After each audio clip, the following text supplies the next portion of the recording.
Oh, I'm here with ALI LARSON. I said it right? Yes, that's me. Okay, and she's in Wisconsin. Where are you at in Wisconsin? I am in Janesville, Wisconsin. So that's South Central, right in the middle. Okay. All right. And you are putting up with some snow right now. Yeah, snow, ice, cold, you name it. And then again, today is like 40 degrees when last week was negative 27. We never know. Yeah.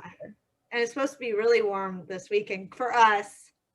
Yeah. For Indiana and Wisconsin. Our warm, it's going to be like 40 degrees and everybody's out here in shorts like they're celebrating. So yeah. I had my window down yesterday in 40. Right. You got to celebrate the small moments. So we were like, yay. So tell me how you got started with gliders. It was, oh goodness. I was diagnosed with PTSD in 2014 and I was assigned a service dog. And unfortunately, my service dog passed. And it was suggested to me to try something completely different. And of course, my brain was like, okay, I'm going to get like an emotional support dog or maybe a bird or something. And very quickly just learned that I'm not a bird person. Oh. And why aren't you a bird person? I'm not scared of birds. I am intimidated by birds. Oh, okay. All right. But I come from a Humane Society family. My family's always been involved with the Humane Society and rescue. So I knew that if I was going to get another animal, it was going to be from a rescue situation. And then I was introduced to 3 sugar gliders. I had no idea what a sugar glider was. I was like, yeah, sure. Like, this is what I'm getting myself into. And I said, okay, if this lady is still rehoming them in 3 weeks, which I knew, I was like, that's never going to happen. That gives me 3 weeks to really dive in, know what I'm getting into, make some connections, and we'll go from there. And they were still available. And I went to go get them, and my heart just sunk. Every bit of information that I had delved into, everything felt wrong in this situation. They were in a small bird cage. They had never been handled. They were being fed Captain Crunch cereal. So it wasn't the ideal situation, but I couldn't leave them there. So I brought them home. My husband and I built this enormous walk-in enclosure. I totally dived headfirst into like glider life, and really worked hard with these 3 gliders, and they blossomed. They still don't, I'm not sure they like me still, but they tolerate me now. They understand that, hey, I think I like this person, but like I don't love her. But after that, about 8 months after that, I had someone reach out to me and say, my grandfather had these 5 gliders, and he passed away. My grandmother doesn't know how to care for them. And so they came to me, and they were all 13 and 14 years old. And then 5 months, like 3 or 4 months after that, more elderly gliders came to me. So my house kind of just became this old folks home for gliders. And then it just didn't stop. And at the beginning of 2020, we formally opened the rescue, and the rest is history. Oh my gosh, I love it. You just, oh my gosh, you just touched my heart. Don't cry. I just sneezed that good. Whew. That's actually exactly where my heart is with old ones. Yeah. Yep. The girl in my shirt right now is 9 years old. Whew. And she is my heart glider, definitely. Whew. Yeah, Melanie, you're my girl. the So, old babies are where my heart is. yeah, me too. Me too. I love it. I love the old ones because those are the ones that other people don't want. And I love it. Exactly. And especially with the rescue, I tell my girls all the time, we have like a rescue squad between the three of us. And I tell them all the time, I said, don't give me the pretty babies. Don't give me, Nope. I want to gravitate towards the ones that need the most amount of help. Like the ones with one eye and 3 legs. Right. And Right. I want the ones that don't like people. Yeah. Actually, the little snots and the sasses, like those always end up being like my favorite, and I connect with them. Yeah. Oh my goodness. There's something wrong with us, but I know. I like it. Yeah. So, what's your rescue called? I run Glider Girl Gaming and Rescue. Glider Girl Gaming. Yes. And there's the question mark. I heard it. We are a full-blown sanctuary rescue rehab, an education mission is what we call it. But we also, the gaming part, we partner with video game streamers and tabletop gamers and gaming companies in our area for our fundraising. Oh. So we found our niche with the nerds, and I love it. And we have a team that does streaming. I personally am a video game streamer in my spare time, and that's how we get most of our fundraising. I love it. I love it. I love it. I love it. I love it. It's the best. It is. So now, did you find the Sugar Glider Guardians when you started your research? No. No. Okay, backtracking. So when I first got into sugar gliders, I sought out information on the web. I think the first website I actually dove into was like suggyinfo.com. But I didn't know that there were sugar glider people. I was like, yeah, no, I'm in Wisconsin. Like, why would there be people that have this animal here? All the people that have this, like, I don't even know why these sugar gliders are in my state. And I didn't get hooked up with Sugar Glider Guardians or any of the Facebook associations until like 2 years after I got my first pair. And honestly, I got hooked up with veterinarians, and I have a couple family members that are biologists and zoologists, and yeah, my family is like animal central. It's crazy. Love it. In my genes.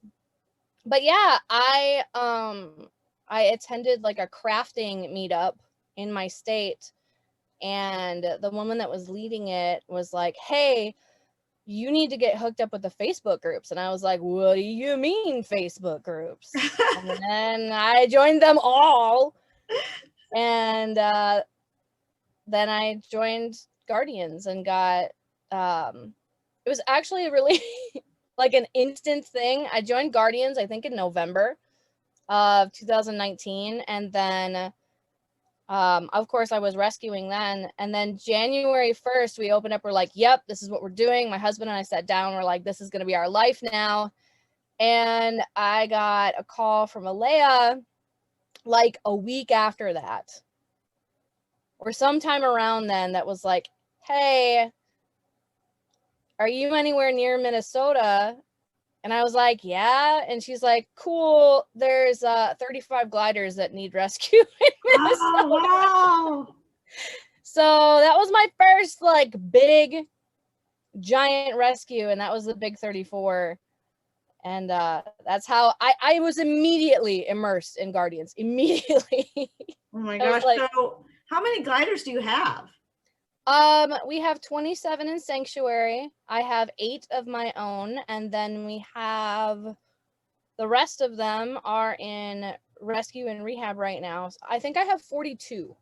Yeah, because we just like help them find homes, or do they stay in the sanctuary? How does that work?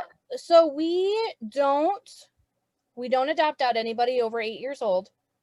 We don't adopt out anybody who has any kind of medical complication or disability or handicap.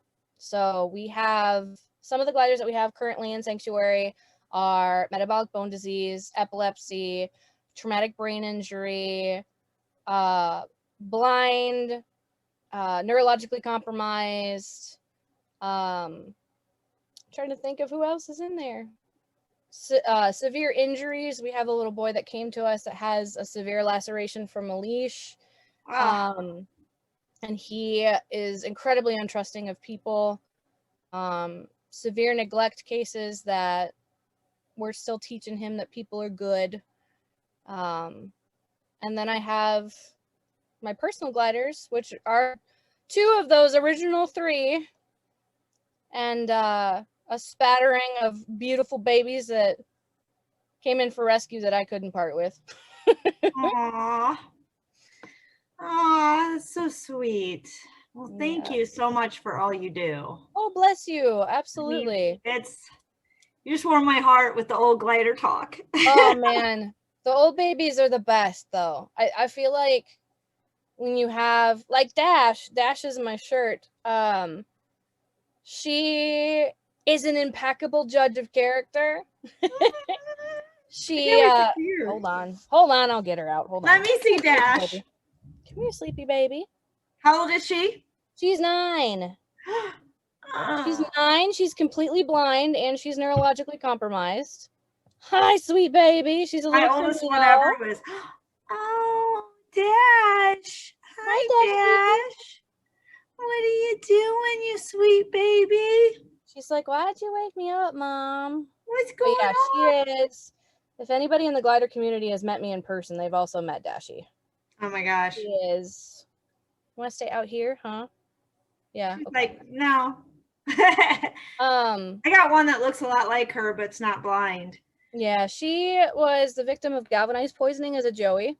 Her very, very first mama put her in a chicken coop and she chewed on the chicken wire and got galvanized poisoning, which detached her retinas and caused all kinds of hard metal poisoning, which resulted in her being a little wibbly wobbly. Here, baby.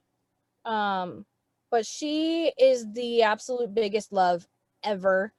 I don't think that anybody that she's ever come in contact with she's not just immediately like fallen in love with. That's great. But yeah, we do, you did ask, we do adoptions. Our rehabilitation and adoption process is probably a little daunting to most. That's good. That's yeah, good. Because too many people are like impulse and they don't know better. Yeah. And if it takes work, you're getting the right people. I have a 5-page adoption application. And if you are new to gliders, you've never owned gliders before, we do a month-long mentoring process. And we do nutrition nights. We do, I do a tent time with their prospective gliders that they're interested in before they even remotely go home.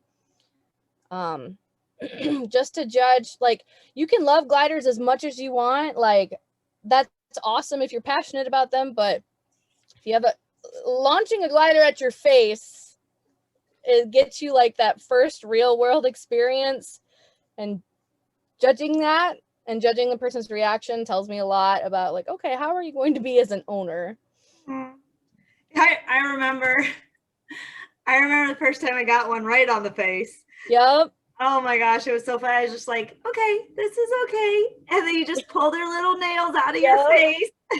The embedded nails out of your face. Yeah. And my husband was so good because one would jump on him and, you know, your reaction, you would think his reaction would be, but it wasn't. He was just always like, okay.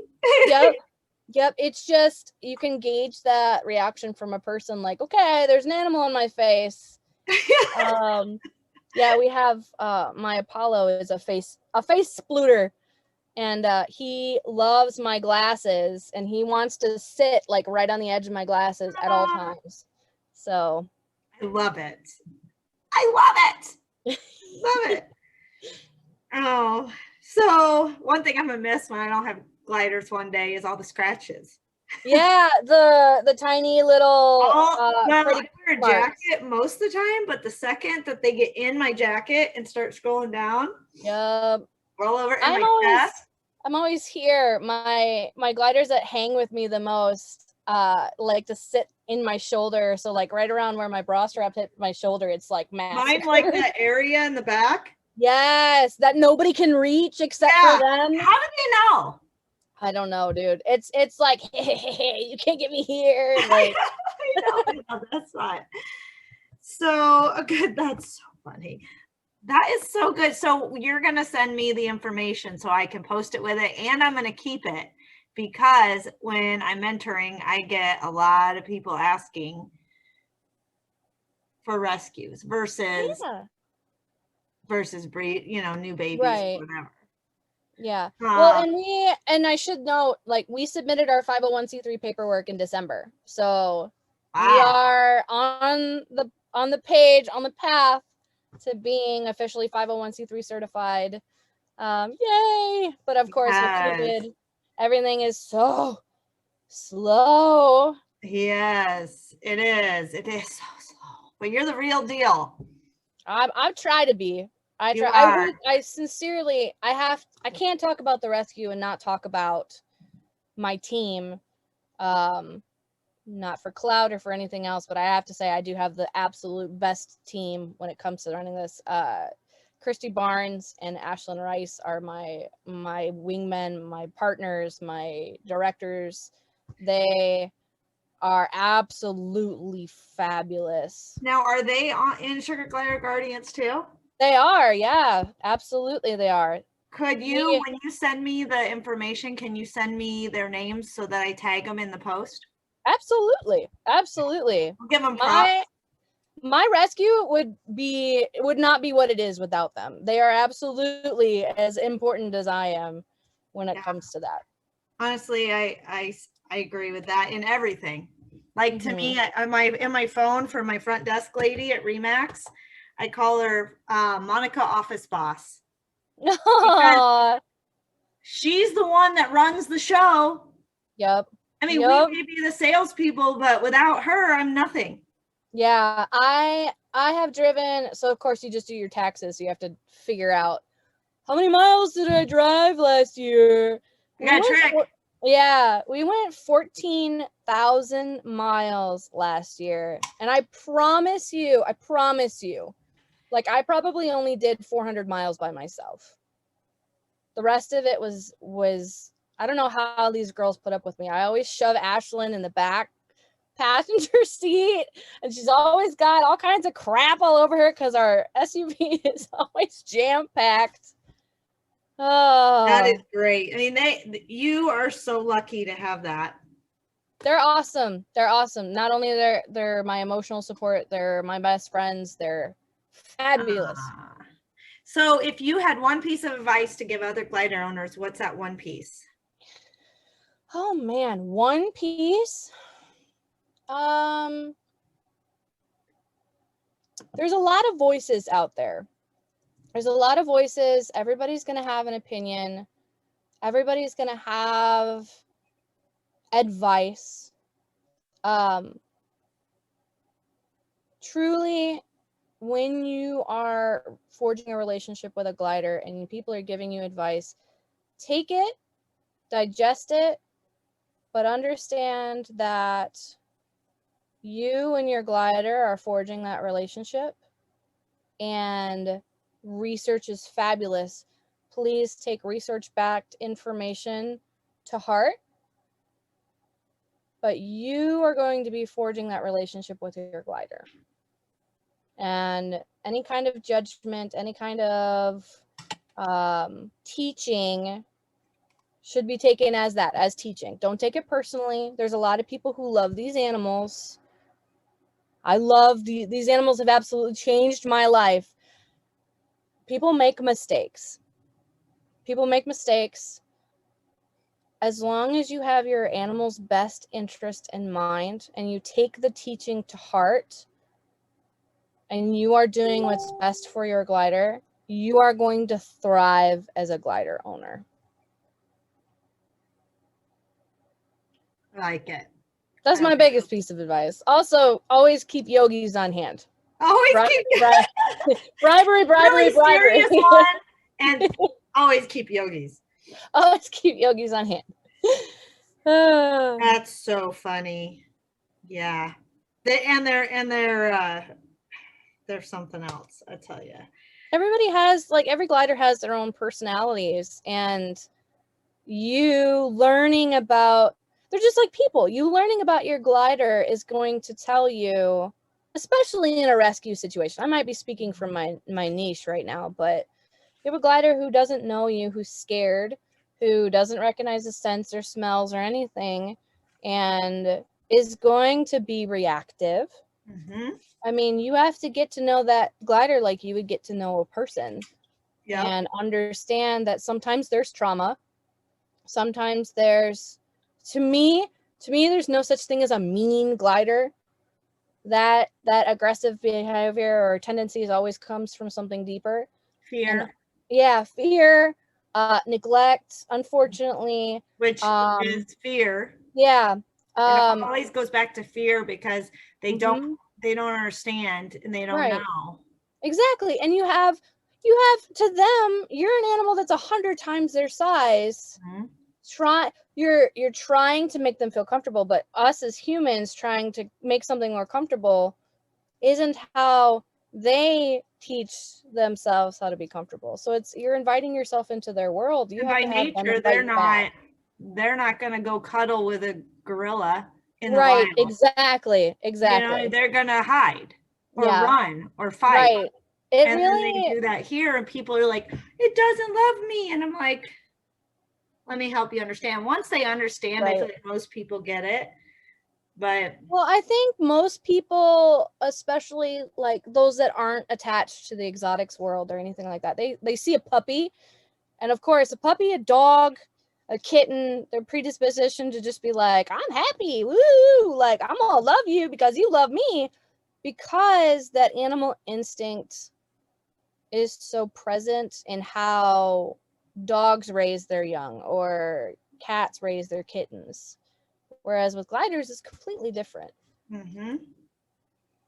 Yeah, it's very, very different. So, so you own a rescue, and do you make and sell things, or do you have a favorite place you buy things from? What does that like? So Christy owns Shuggy Snuggle Shop. She is Glider Guardians approved, and she is also, I forget, oh, Christy, I'm so sorry. You're also on another AVL, and I can't remember what it is. She makes all of our cage sets and has since the beginning.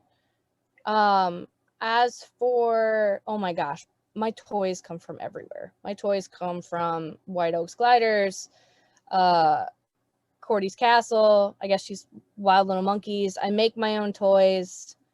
I don't want to name drop, but like I probably have toys from most all of anybody that goes to the glider conventions. I love your toys. If I see them in person, they're probably going home with me. But I do, as another fundraising method, I also run Glider Girl Gift Shop, and we do glider themed mugs and keychains and like bags and buttons and all this down. Yeah. I mean, quickly, I'm taking notes. And that totally started from a very selfish point, because I was mad that there was no glider merchandise for people, and I kept seeing like the same things, and I was like, well, like the keep calm and carry on, and I was like, keep calm and Shuggy on, how cute would that be? Yes. And a mug, like, why wouldn't I want that? So I made it. Exactly. Yep. That's awesome. Now, when you're doing the mentor thing, do you have like YouTube videos or tutorials, or do you just like, how do you communicate all that? So I am, and I unveiled this, and it's still a work in progress, at the KSCC convention in Corydon, Indiana last year. I am making a new owner's guidebook. I was originally going to have it be in print. It's in website format now. But we are compiling information from the sources. I'm an educator's child. Like, it was bashed into me, like, if you're going to write a paper, you need to cite your sources. You need to come from the right things. Like, Wikipedia does not count. So reaching out to people like Bourbon Hackworth for the diet and the stuff behind it, reaching out to the toy makers that are on the approved lists and our veteran toy vendors on what makes a safe toy, why have a forager, why have a pulley toy, why have this, and looking to people who have had gliders in the community for a really, really long time and saying, okay, what are your favorite cages? Why? What happens to that cage over the course of 5 years? And also getting in contact with like veterinarians. I know that Guardians put out their website, which is fabulous, by the way. As a web designer, it's fabulous. I love it. But the Find a Vet tool is so important. It's one of the very first things on my application. Who's your vet? Who's your emergency vet? Who's your backup? Like, finding out who in your area services the exotic animals that you have, and getting them connected to the right people. So I guess in a stance of mentoring, you should see the mentor streams that I have, like just scrolling through. I'm pretty in depth. I'm pretty hands-on with my mentees. I have like mentees that have the emergency situations. They have my personal cell phone number. They're my ring through. They can get a hold of me at any time. My mentees that are in the area know that I have a full medical bar at my rescue. I've definitely gone out at 4 o'clock in the morning for an emergency. I love my mentees. I love them. They're so great. I love them. I've met with a couple of them in person, as far away as Alabama from me. But I try video chatting. I'm super open to late night texts because I'm up with the gliders. I have like God knows how many memos in my phone that I'm just like, oh, you have a question about this, and I immediately go to my like rough draft of the website I'm creating and pull that and give them that information. Yeah, it's do I have YouTube videos? No, because I should, though. I should. My goal is to have a video of every preparation of every diet, so that I can show people like, okay, this is what a cup of stuff looks like, or this is what this looks like when it's done. I should have a YouTube video just because I'm so used to streaming. It's second nature to me, but I haven't done that yet. That's okay. So we're down to the rapid fire questions. Awesome. So are you ready? I am. I'll stop being so wordy. Okay. So last book you read. The last book I read? Oh man. Probably The Sorcerers of Faith by Barry Taninger. Okay. One movie comes on TV you would watch over and over again. What is it? How to Train Your Dragon. Any of them. Any of them. I'm a giant child. When you die, what do you want to be remembered for? I want to touch as many people's hearts as possible. Well, you touched mine today. Oh, bless you. Thank you. And best advice you were ever given. I'm sorry, what? And best advice you were ever given. Best advice? Yeah. Don't let anyone steal your peace. All right. So here is our final little statement. Again, I am highlighting ALI Larson. Don't forget to visit her page. I will put that in the comment section. If you haven't if you haven't had a mentor or would like one, please reach out to one of the admins. If you're looking for information, don't forget we have information in the file section of our page. As always, happy gliding, be safe, and have an amazeballs day. Bye, guys. Dun, dun, dun.